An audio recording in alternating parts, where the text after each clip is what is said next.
Biz kiməsə nəyisə inandırmaq üçün hansısa bir məsələnin həqiqətini göstərmək üçün and içərik. Biz Allaha and içərik, Peyğəmbərə and içərik. Xüsusən Allaha and içmək şəri and hesab olunur bizim barəmizdə.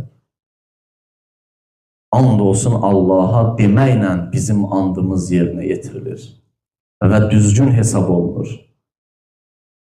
Amma başqasına and içməkdə şirk hesab olunmur. Amma Allah özü gəlir, insana and içir. Və nəfsin və ma səvvaha, and olsun insana və insanı yaradana Şəms surəsində buyurur. Gəlir burada cihad meydanına hərəkət eləyən əskərlər barədə danışır. Hansı ki, onlar bir qrupu şəhid oldular, bir qrupu isə canlı şəhid oldular. Müharibədən qayıtdılar, alnı açıq, üzü ağ.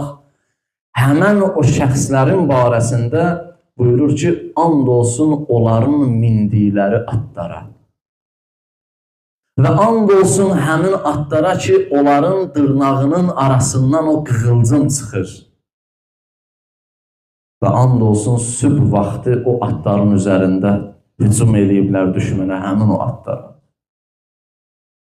Deyir, sənin məqamın elə böyüdü ki, ey şəhid, sənin miniyün belə mübarəkdir. Sənin miniyün dəyəri var, qüdrəti var. Sənin miniyün dırnaqlarının arasından çıxan o qığılcımların dəyəri var. Nə boyda bir dəyərdir ki, nə boyda bu əzəmətdir ki, Allah görünüb şəhidə verib bu məqamı, onun mindiyi atın dırnağının arasından çıxan qığılcımın belə Allah yanında bir dəyəri var, Allah and içir ona. İlahi, nə izzətli vermirsən, nə əzəmətli vermirsən. فَأَثَرْنَ بِهِ نَقْعَ Deyir, təkcə o qığılcım yox. O at qaçanda o toz qopur, toz qalxır, bürüyür ətrafı. And olsun həmin o atlara ki, onlar qaçanda o hücum vasitəsi ilə toz duman da qalxır göyə. Həmin o toz torpağın dəyəri var. O toz torpağın bir bərəkəti var. Allah yanında bir məqamı var.